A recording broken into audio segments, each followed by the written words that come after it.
This is the FitFemmes movement. Have you felt overwhelmed with your fitness journey and feel like you just want to give up? Are you a busy female professional or entrepreneur looking for weight loss and self-care solutions that you can squeeze into your hectic schedule? Then you're in the right place.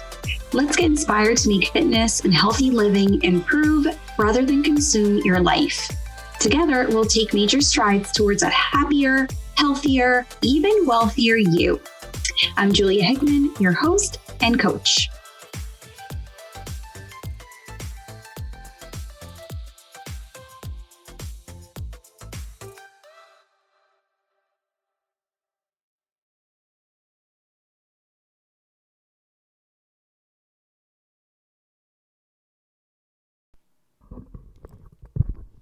Welcome back to another episode of the FitFemmes movement. Thank you so much for joining me today.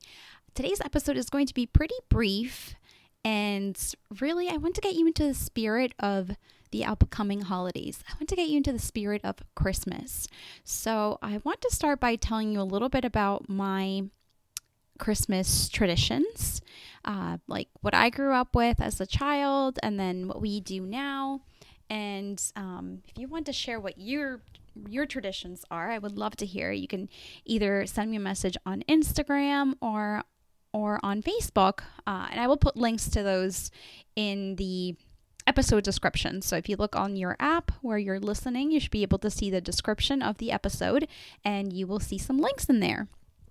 So if you don't know, I was born in Paraguay and moved to the U.S. when I was 9. So during those early childhood days, I barely really remember, but here's what I do remember is that what a lot of parents did was they would order the gifts ahead of time from usually like a local store. And the stores had like a delivery guy who was dressed up as Santa Claus in a truck, and he would go around and deliver these presents, which I think, I don't know why toy stores around here don't do that. I think that's a pretty neat idea. Of course, who wants to work on Christmas Eve, but that's another story. So I always grew up with that idea of Santa Claus, drives a truck around town and delivers presents to kids. And, what we did as a family was, we would go to church on Christmas Eve. We would have a late dinner, and everybody, even kids, would stay up till midnight, and that's when we would exchange presents. But I grew up in a very Catholic family, so it really wasn't so much about Santa Claus and more about the birth of Jesus. So it really was more about, going to church and spending time together as a family. That really was what we celebrated. So then, of course, I moved to the U.S. and, I learned about a different kind of Santa Claus. And, now what we do as a family is that we spend Christmas Eve usually with my side of the family. Of course, due to COVID for the past couple of years and also having having young children, we have sort of been doing our own thing on Christmas Eve. But typically that had been when we would spend time with my side of the family. And then on Christmas Day, we would spend that with my husband's family. So what we're planning on doing this year, it's a little bit up in the air. We might spend a little bit of time with my family, meaning like going to an aunt's house, or we might just stay home. I don't know. With Ainsley being 16 months right now, it might be a little bit tricky keeping her up late. So we might just stay home. And then we are hosting my in-laws and my sister-in-law on Christmas Day. And hopefully we'll be able to make it to church too, somewhere there. So that is what we do now. And, we do the whole, Santa comes down the chimney and leaves presents under the tree. So that's what we do for our son, really. The baby doesn't really understand Santa or anything, but we do it for Frankie. And he's very, very into Christmas, and he has a birthday just a few days after Christmas. So it's a lot of new stuff around here during those days. So those are our traditions. As far as food, for example, there's nothing really typical that we tend to make. No, I mean, I think like we usually have ham, but that's really more because of that's what my husband prefers. Either like ham or steak, veggies, but nothing crazy. I always hear, some Italians like to do the seven fishes, and I always wish that, um, we would have something really cool like that. Or I don't know, maybe one of these years we'll do seven fishes. Well, who knows? So that's what we do for Christmas around here. Like I said, I would love it if you wanted to share with me. That's the one thing about podcasts is that I can't talk right back to my listeners, right? But you can always communicate with me via social media. So, like I said, you can either reach out to me on Instagram or on Facebook and let me know some of the things that you guys do. Okay, so now let's talk a little bit about this time of year. So that we get to the end of the year, and this is kind of when we look back and say to ourselves, like, okay, like this was a good year. This was not a good year. I'm hearing from a lot of people that this was not a good year. And honestly, for me, it was a good year. I mean, I can't really complain too much. I definitely have to say that it was better than 2020. But even 2020, I mean, that's when my Ainsley was born, so how bad could it be? But 2021 was really a year of like what's the word I'm looking for? Like going back to figuring out what I wanted to do with my life. So, as you guys know, I have my Fashionista online studio business. And what I decided to do a few months ago was to actually close up the group coaching aspect of it. And it was just because I couldn't focus on trying to grow that. Because in order to grow a group coaching business, you need to be marketing a lot. You need to be launching a lot. It was a lot of work. And to be honest, I wasn't always thrilled with the results. And what I was seeing is that one-on-one was really what was like giving me energy. I love working with people one-on-one. And usually those clients came to me via referral. So I'm like, why am I doing all this work for not the results that I'm really, hoping for, or putting all the energy in for, where I could be focusing on something that really is in more alignment with me and with what I'm looking to build. Like I'm looking to build if I'm building this fitness business, I want it to be like, I want to build it the way I want to build it. And I want to help people who are this way. I want to help people who like, I don't have to convince that they need fitness and wellness in their lives. Like they already know that they want it, right? They just like their decision is, do I want Julia or do I want somebody else? So that is really like, I just had this aha moment where I was like, okay, I'm going to finish helping my last group clients. And then that's it. Not taking any more. I'm not opening it up again to group clients, anymore. I'm just doing one-on-one. So that is what I decided to do with my Fashionista online studio business. And like I said, I do have one available spot for anybody. And it's probably going to go quickly. So if you are interested in working with me at least once a week, where either we meet in person if you are local to me, or we meet via Zoom, it's, one time a week, and then you have access to other personalized trainings to get you going in between our sessions. This could be a wonderful thing for you to add on if you are doing something like Peloton, where you have something that's very like, automated, but you still yearn that like one-on-one connection with somebody. So little plug in for that there.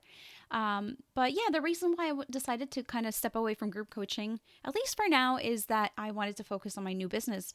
So my new business is a live launch and podcast management. And I'm saying podcast because I added podcast management just like very recently after having my own podcast now for a little over a year and just loving it and seeing like the potential for it and seeing how very established entrepreneurs need this type of service and this, have they need to have access to a very powerful marketing tool like a podcast. It's really amazing. I mean, it's podcasting, it's not social media. It allows you to show up in your authority. It shows you as an expert, and it gives you a voice, right? So it has many, many wonderful benefits to it. So that's where I'm going. That's really the main focus for me. And it all kind of happened towards the second part of the year. So the first part of 2021 started out pretty slow for me. Work wise, I mean, I had a young baby. So I purposefully, is that a word? Didn't really take on a lot of group coaching clients anyway. But then, I was like sort of I don't know what the word is, but on purpose, I was not really marketing as much because I knew that I was trying to kind of see where I was going to go with that. And then I literally like had a couple of like come to Jesus moments where I was like, okay, well, I have this idea in the back of my head, but I don't know where I want to go with it. I don't know if it's the right thing for me to do. But I was just like, you know what? This makes so much sense for me. I'm just going to do it. And literally, like a day or two later, I had my first client. So it's really powerful when you just have that strong belief in having clarity on what you want to do. And this, even if you're not an entrepreneur and you're listening to me, I'm sure that you can resonate with this. When you just, it's like when you put your mind to it, when you put your mind and your heart to it, you can do anything. And it's so, so true. I'm also a big believer in just manifesting the things that we really want. We are so powerful as human beings. And, I really feel like we can create anything with the power of our minds. So that's what's going on with me. I just want to help, I want to help you to kind of take a quick breather, a quick moment to just look back and think about all the things that you accomplished this year, whether they're big things or small things, whether you had to go through a lot of setbacks. Appreciate the past 12 months of life, of of mamahood, or of wifehood, of friendhood, daughter, of all the things that make you, and just appreciate everything. Appreciate it all. Be grateful for everything. Even like the bad things, the not so good things, they're all teaching us something constantly. So it's always a learning experience. And I want to leave you with this thought today. So this is like my little holiday wishes. I want to give you my holiday wishes on this episode. I am going to take a little break on the podcast, so I won't be back for probably another 3 or 4 weeks. So don't go anywhere. I will definitely be back. But I do want to take some time over the next couple of weeks to spend it with my family. My son will be home from school. So I really want to just spend time with my family and, also work on the new business a little bit, but not too much, I promise. But I want to leave you with this thought here as we wrap up this year that I know was tough for many, maybe for some of you that are listening, but let's think about all the lessons that we learned. And again, I mentioned like the power of our thoughts. What is the feeling like when the clock strikes midnight on December 31st and, 2022 is just starting off, it's brand new. What is that feeling that you want to have? What is What's the energy that you want to be surrounded by? And remember that whatever energy you give, that's the energy that you are going to feel. So look at the people around you, wherever you are, hold it in your heart that you are in the right place. Remember that people usually are doing the best that they can, and try to go from reacting to responding, and responding out of love. Okay, I want to remind you to use some of the tools that I have been teaching you about over the past year plus, whether it's meditation, journaling, EFT tapping. We've had some wonderful guests over the past several months that have taught us many things. So go back and re-listen to some of the episodes and take notes. But use those tools. And 2022 will definitely be a better year. I don't care if there's a new pandemic, knock on wood. It doesn't matter. You can make it a good year. It's up to you. So I hope that you guys have a wonderful, wonderful Christmas, wonderful holidays, whatever holidays you are celebrating during these days, these weeks. Have a wonderful one. Happy New Year. Please stay in touch, connect with me on social media, and follow along on my journey. Let me know what you are up to. And thank you so much for being a loyal listener.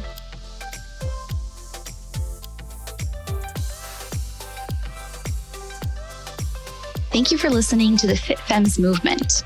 I would love to hear your thoughts on the podcast, so please leave us a review. And sharing is caring. If you know someone who may benefit from this episode, please share it with them. We need more women up-leveling to their highest selves with grace, courage, and ease. If you'd like to connect with me more and have access to free live trainings and join a community of hundreds of other amazing women, then join my free Facebook group, the Fit Femmes Tribe.